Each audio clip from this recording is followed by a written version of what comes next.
Kwa mgojong arwaki chenro mar migago kama ubro kelo ni weche matimre pacho kae ka ageno ni odiochiengi mar Jumapil dhi e yorno makare. Ka ionge gi thuolo mar dhi e kanisa, chenro mar injili kalo kika bai e chieng' Jumapil ka Jumapil ka ikelo ni kacha koda Roda Nyanko Kitmo ka achiel koda Ken the DJ gi Brother Bernard ka gino ni odiochiengi ma kawuono bende no dhi e yorno makare. Kata kamano magi weche momiyo pek odiochiengni ma kawuono. Matatu nilikuwa imeva speed kaingia nyuma ya trailer ndio ajali imeweza kutokea. Ilikuwa inatoka upande wa Nakuru ikielekea upande wa Eldoret. Ng'ata chielo wito ngimane kama muka bicho ringo e od thieth bang' nyamburko mane geidho tumore gi tirela. Riwruok mar jopuonj NATO onyiso jopuonj mag junior secondary mondo we ng'anyo kendo gidog e tich. Pi nam lulwe mamedore koro orocho chenro mag ohala dho wath ma Uwaria e kaunti ma Siaya.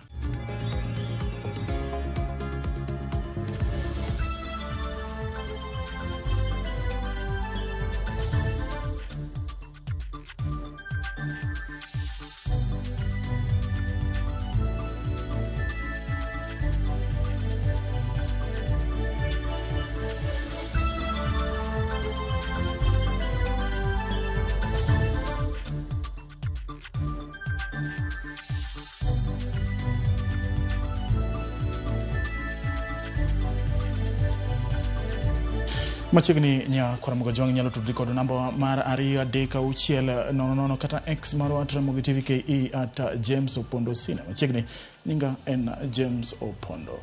Ng'ata chiel owito ngimane okinyi ma kawuono ka jomoko bicho to dhi mbele gi yudo thieth e ka thieth ma Molo sub county bang' nyamburko mating'o jowuoth mane oriko giidho odonjo kuom tirela. Jariemb trailer no olero ni nyamburko ariyogo ne ochomo Eldoret to kane gigik puodho ma Jolly Farm mantie Mondo, nyamburko ma ting'o jowuoth mar kambi mar Sifaline ne temo kadho trailer no to kata kamano ne ochwe odonjo e tok trailer no kelo masira makoch no. Bila magapaya no chopo kar masira no kendo ywayo nyamburko no nyaka tesendo bida ma Molo. Ringre nyana mano wito ngimane ne otere kano ringre ji ma otho ma Molo. Nikaja tu kawaida kufika Jolly Farm hapo juu. Hakukuwa na gari lingine mbele. Sasa nilikuwa kwa line yangu. Kidogo nikaona matatu ni kama ana overtake. Nijaribu kuangalia hivi hakuna kitu yenye ana overtake. Kidogo nikasikia impact amenikonga. Ndio sasa nikasimamisha gari. Dereva naye akasimamisha akashuka tukaanza kuokoa watu. Matatu nilikuwa imeva speed kaingia nyuma ya trailer ndio ajali imeweza kutokea. Ilikuwa inatoka upande wa Nakuru ikielekea upande wa Eldoret. Watu kadhaa wameweza kujeruhiwa na mwingine mmoja ameweza kupoteza maisha yake. Hao majeruhi tumeweza kuwashughulikia, tumeweza kuwaingisha kuwashughulikia wameenda hospitali. Maiti ameweza kupelekwa kwa nyumba ya kuhifadhi maiti huko Molo. Ma oheo jo ohala alufadek kama oting'o jo lupo kod jo usrech dho wath ma Uwaria mayudore Bond kaunti ma Siaya odong' maonge kar yuto margi tok pi nam lulwe muomo kendo imo kar kano rech e dho wath no. Ute jo ohala kod magawa mane ji yude migago bende pi oimo. Jo ohala go kotelnegi kod jakom dho wath ma Uwaria Willis Ogutu nyiso luoro margi ni kata tuoche mikelo kod pi mochido kaka diema nyalo monjogi ni mar kata ute minyaga bende onimo te. Gikwayo piny wacho mondo omany yore manyalo konyogi kata mana e ndalo mabiro.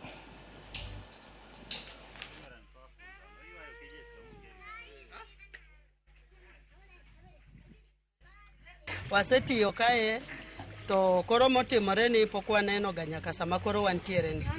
Aparo ni ubende uneno kaka chal utewa osenime pi kamwadaki onge wan gi nyithindo lo be onge koro tin kamwa nyalo diye bonge. Koro wakwayo kwa serikali kanyalo konyowa mondo konywa ka onyalo nyonwa kata lo kamachielo wanyalo kata extend gik ma wan go kaegi mondo wachwal mondo wayudi kaka wanyalo konyore gi ngimawa gi ngima nyithindo ma wantiere kodo.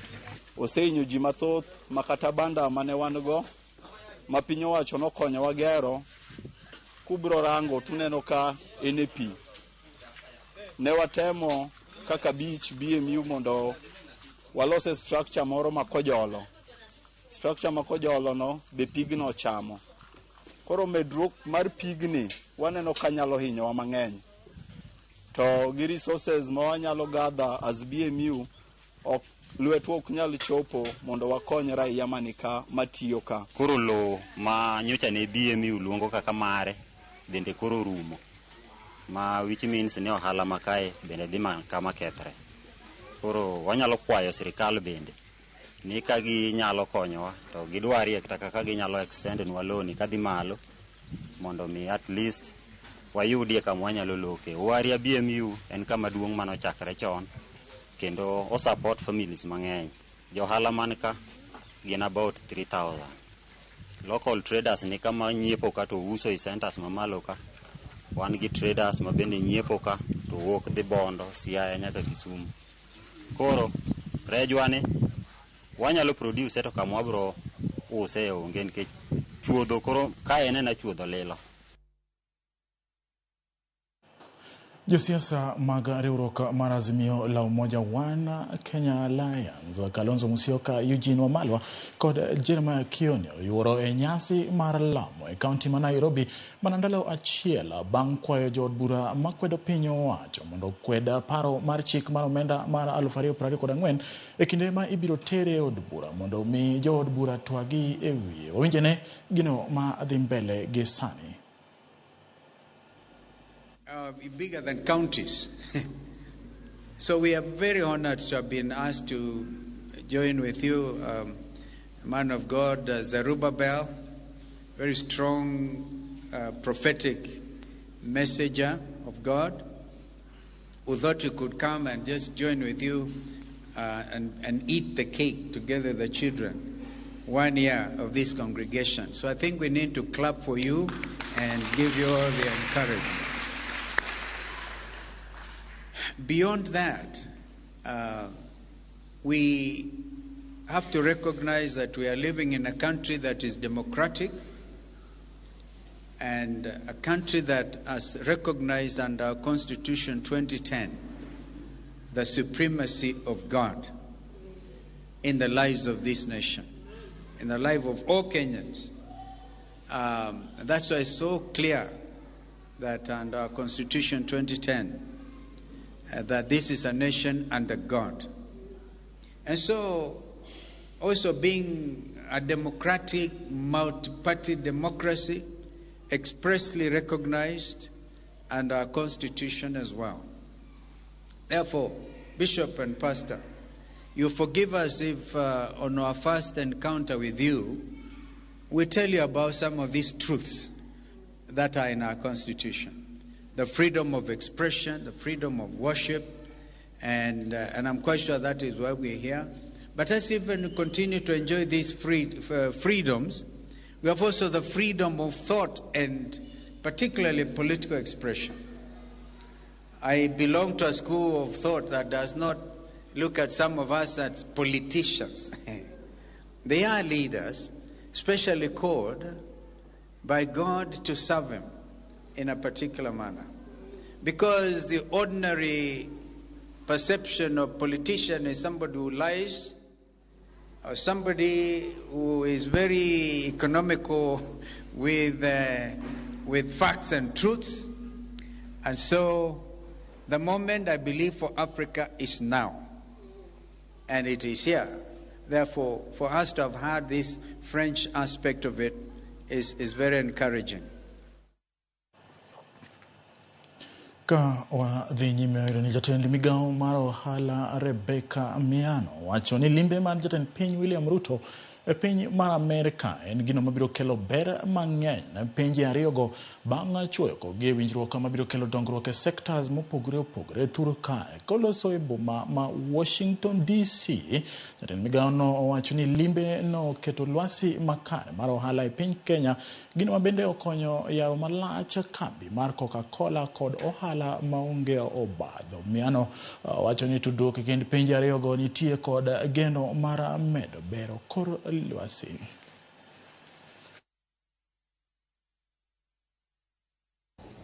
As you know, Coca-Cola is one of the biggest companies, a trading partner, And if you look at what it has done in East Africa, it has 11 authorized bottlers, 21 plants, and in total employing about 10,000 people, which 6,000 are already in Kenya.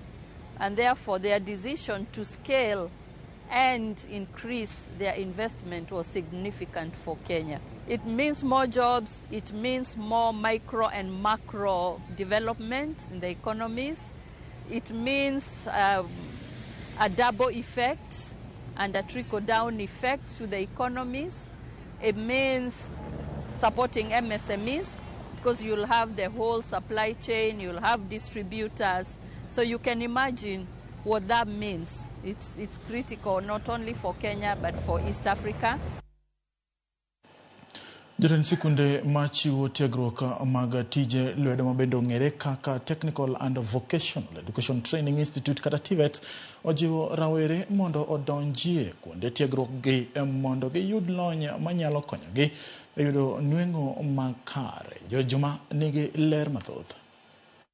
Kuonde tiegruok mag tijego mag lwedo mabende ong'ere kaka Technical and Vocational Education Training hingo higni 100 nyaka ne chakgi e pacho kae. E kinde ma juma achiel mokalo, kuonde tiegruok e pacho kae osebiro kabago nyasi e counties mopogore opogore e pacho kae. County ma Migori bende okowe oko e nyasigi ka kuonde tiegruok 6 ma oting'o Siala, Kakrao, Siruti, Uriri, Mabera kaachiel kod Kendege bende ne obago nyasi gi puonjo ganda ber mar kuonde tiegruok gi. Have a TVET torch, a TVET flame that is moving from county to county. And TVET is the master key. Why is it the master key? TVET is giving the youth the skills, the employable skills, because we realize now the white collar jobs are not available. Let our youth get into the TVET institutions and enjoy the opportunities that are there.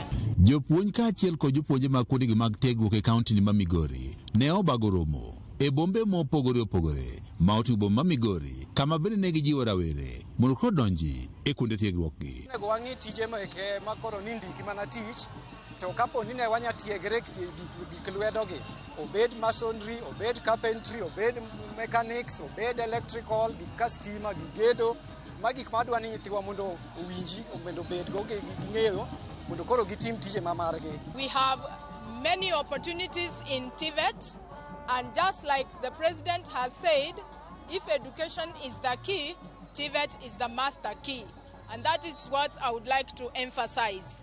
Jotend sikunde gi machotego mag tije lwedo wach ni gitemo neno ni lony magichiwo ni jopuonjre obedo mago manyasani. Government has tried so much to equip TVET institutions. If you look at what TVET was initially, the institutions were not well equipped as it is now. So the government is trying so much to equip workshops in TVET institutions so that as the youths come, they are able to use the equipment to get the employable skill. Nikech wang'eyo ni ng'ama owuok e technical institutions ok nyal nindo kech. Ibiro yudo giminyalo timo, manyalo miyi chiemo, manyalo miyo bende kony ng'ama chielo. Kata bed ni ginyiso morgi kuom ondamo magisegoyo nyaka ne chak kuondego mag tiegruok e pacho kae higni 100 mokalo. Jotend sikunde mag TVET gi wacho ni pod gikale midhieche ma oting'o nok mag gige tiegruok manyasani. Jopek ahinya korka pesa ma koro watiyogo mondo wami nyithindo gi tiegruok, nikech mondo gitim gima luongo ni practicals ok oyot ahinya, koro sirikal timo berne ma mano wagone erokamano ahinya. To pod wagombo ni joma nigi jojua kali kata joma nigi kambi manyakawo nyithiwagi mondo opuonjre tich kuma gintieno be nyakonyowa. Wadwoko ne sirikal erokamano nikech osebedo ko support e yore mag funds, omiyo nyithindo pesa, to mago ok oromo. Wawacho ni mondo sirikal omed jiwo lwete nikech sani tiegruok ma keto e TVET gi giluongo gi ni CBET, gin tiegruok ma olony kuom lwedo kabisa. Nyasi ma obage kuonde tiegruok gi mag tije lwedo kata TVET ne ochakore e kaunti namba 1, men kaunti ma Mombasa, ka bende osebedo koluorore e kaunti ka kaunti modhi timore mogik en kaunti namba 47 ma Nairobi. George Juma, Ramogi TV, Migori. Jang'ad bura Justice David Majanja oyier kendo kaka jakanyo duol matayo bad migao mar doho kata Judicial Service Commission. Justice Majanja ne oyombo e ombulu bang' yudo sir mar ji 81 kendo oyombo jang'ad bura James Olala ma oyudo ombulu 47 kod Joram Obwodha ma oyudo ombulu 9. Majanja yande oyiero mokwongo e bedo JSC tarik 14 dwe mar 5 higa mar 2019 kendo osetiyo kuom higni 5. Sani koro odhi medo bedo e lemono.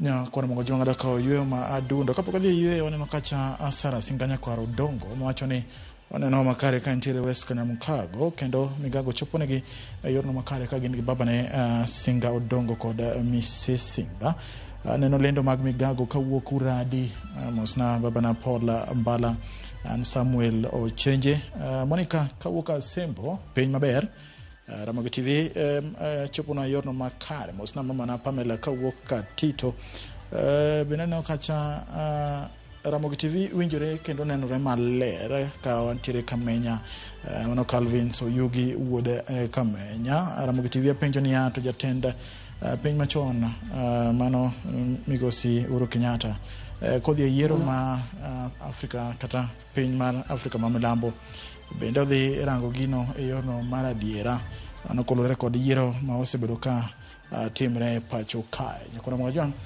we adhi yweyo ka waduogo to pod wan kod weche mo odhuro. Jo Manchester United kikudhi mabor.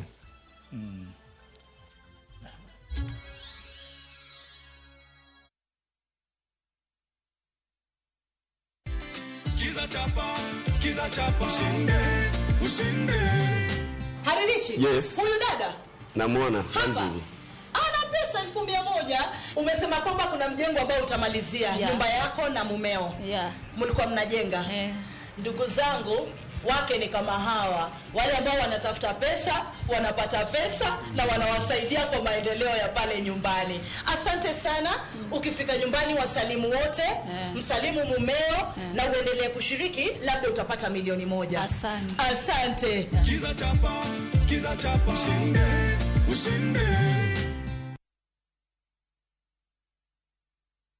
This April school holiday, make the little one's school break fun-filled in Mombasa. Enjoy massive deals courtesy of View Travel. Come create unforgettable memories with family as you bask in the coastal charm. Build sun castles, share laughter under the sun, lazy by the sandy beaches as the little ones have a fun-filled break from school. From as low as 16,500 for a 3-day trip via SGR and 29,500 while flying. Visit viewtravel.com or call 0703-254-254 and book now. View Travel. Dream, explore, discover.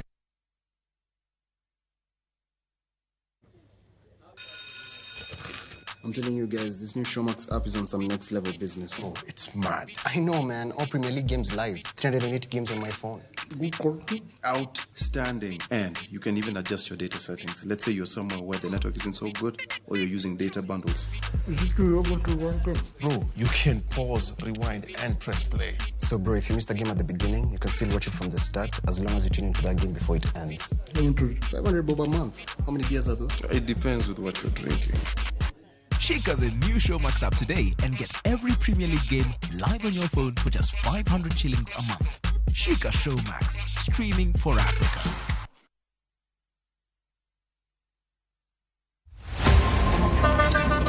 Tuanze kulipa kadi sasa. Na kadi ni cashless. Umesema tunaweka pale? Yako ile namba. Mimi niko na cash. Nisaidie hiyo do na namba yako ya simu.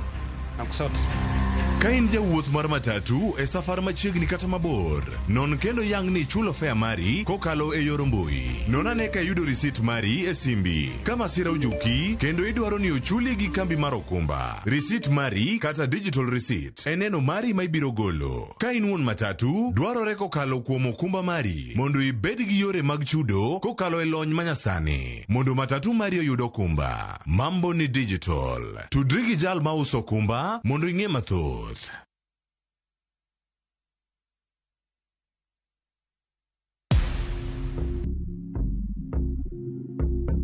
majina naitwa Oscar Omondi, mimi ni engineer wa kutengeneza magari.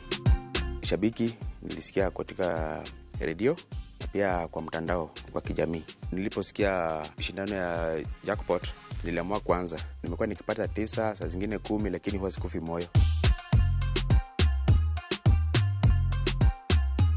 Kwa bahati mzuri nikapigiwa simu kwamba mimi ni mshindi wa bonus. Mara ya kwanza sikuamini, venye nilielezewa niliambiana mpaka nione message ndio nitaamini. Naweza ambia kila mtu hapo nje, marafiki wangu popote walipo, wacheze Shabiki, watakuwa washindi. Shabiki Super Jackpot, ni time yako. Minadai wote twende hivi. Not for persons under the age of 18. Shabiki.com is authorized and regulated by BCLB license number 587.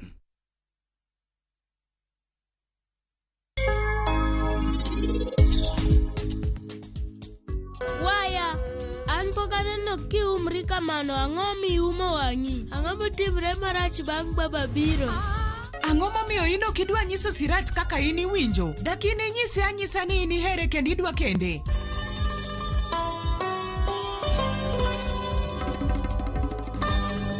In kikitem timo richo mar romo gi Sarabjit kendo, en onyalo rito nyithindi. Dhi nyime gi ngimani.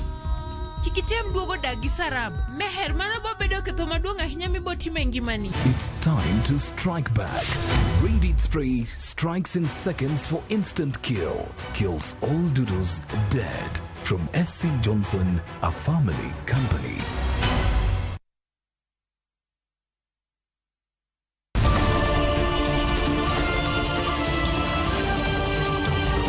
Piny koru, torugi mage. Weche manyien. To chuny mbaka en nyiero, ywak kod muodo lak. Matwak kod duond jopiny. Nyakora Mugia Jong machiegni neno weche manyien. Ma en Rupiny kod mbaka oromo. Ramogi TV.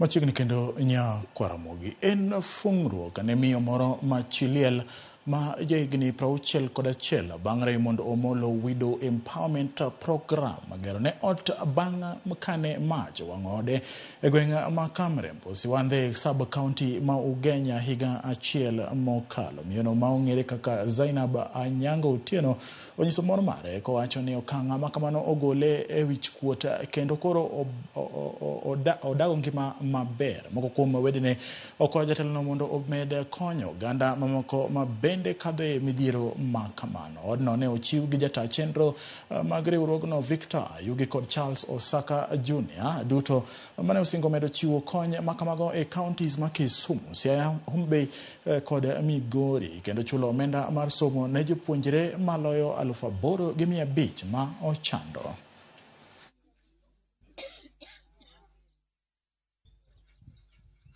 Ne awuok kadhi e duka tawinjo koko moka gore tabe karingo kachopo tayudo ka oda wang'. Koro nayudo ni nyathi moro nogweyo taya, natiyo kod korobo manyangle ka nyathi moro nogweyo momako net. Koro nyithindo kane tayo mach osomucho to gin giringo oko nyikwaya. Koro bang' kanyo kanachopo ayudo ka ot wang' gima nyalo reso ngi gikano wang' te gimoro amora dinda nodunga mana an go dinda kende. Koro manengi sidam ne an go. Bang' kanyo nawuok adhi odwa ni otuo nyuk odno ane madhi abase ba ane mana nindi iliare woko ndalare. Bang' kanyo bas odno adonje. Koro nyaka donje odno ne higa cha dwe mar 2 nyaka sani rayudo otni. To kata kamano adwoko Raymond Omolo erokamano. Nayudo yuera ni ka odenowa konyocho daka laki odito odiniben kemuk. Ma ana adwoko Nyasaye erokamano kuom tich mosetiyo maber. Baneno ka orumo madwoko nu erokamano medwa. Dr. Raymond Omolo osegero ute, program no osekonyo nyithi skul, program no osekonyo mini ma ok nyal, kendo be jomoko nitie nyaka chieng' moro Nyabondo kana oyudo ka nitiere kijana moro matinde ok nyal mok nyal wuotho, nonyiew ne wheelchair. So program ni konyo the vulnerable people within the community. Omiana kwayo jodala nikech ng'eny dhano oseketo siasa mang'eny. Akwayo ni wagol siasa program ni wasigo Dr. Raymond Omolo mondo wakony piny nikech piny luo odong' chien kabisa weche mag dongruok.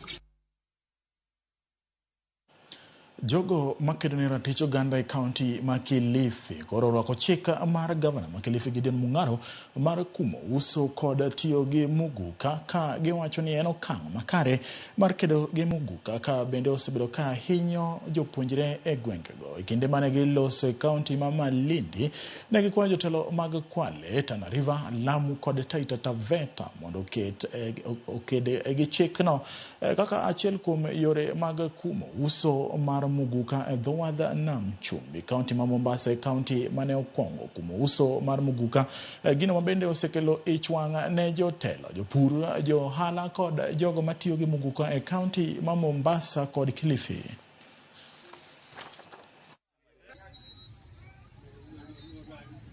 Kwale County, Tana River County, Lamu County na Taita Taveta County. Sasa mpira uko kwenu. Sisi tumetangulia, lakini tunataka nyinyi mtunge mkono kama kaunti zote 6 za pwani ili tukaban mogoka, na tunapotoka kwa mogoka twende kwa miraa, twende kwa bangi, twende kwa vileo vyote ambavyo vinaharibu generation yetu. Ungeomba national government pia ishirikiane na county government ambazo hivi sasa ukiangalia Mombasa wameban mogoka na Kilifi County wamebani mogoka. Tuomba national government isimame na magavana hawa waunge mkono, wasiende kinyume baada ya magavana hawa kuona madhara ambayo yanapatikana kwa vijana wa pwani. Where mogoka comes from, people are benefiting, but the people of Kilifi are suffering. Tunajua kuwa in the back end ya Mogoka, the deputy president is fighting illegal changa. But on our side, as we try to fight Mogoka, watu wanasema si vizuri ni biashara. Hiyo si haki. Jodaka mawuok e gweng' ma Matito mayudore kaunti ma Narok ogero lalo makojolo mondo okonygi weche mag wuoth e kinde ma aora ma Nachora koro pong' kendo kelo kata midhiero ne nyithindo madhi sikul. Thoma Kalei ma en jaduong' gweng' lero ni nyithind sikul mawuok e sikul primary ma Nachora Primary yudo midhiero e kalo olalono mong'ado aora ma Nacharo mopogo gwenge ariyogo. Nicholas Kiplagat ma bende en ja gweng' ma kanyo wacho ni rach mar olalono chuno nyithindo mondo oluor mabor kata rito jogo manyalo kalo kodgi olalono. Jogweng' koro kwayo kony kowuok kuom jotelo ma giwacho ni ok osebedo ka konyogi ka koro gidwaro kony mondo omi oger olalono e yorno makare.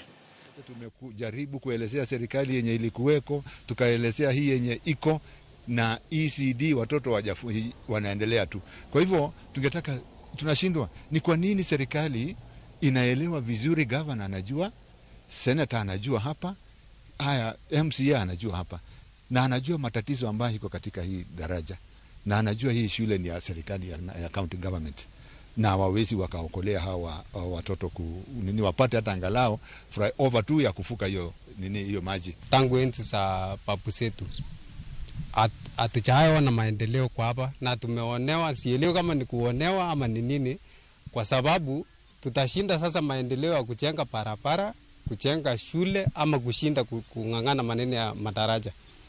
Juu sasa kuna serikali ile pesa wanatenga kama hii ya mafuriko, na area hii yetu hatujaona mwisani mwenye anasema pesa ya mafuriko ile imetengewa area hii ndio hii. Tungekuwa hata tumengetengeneza ile daraja.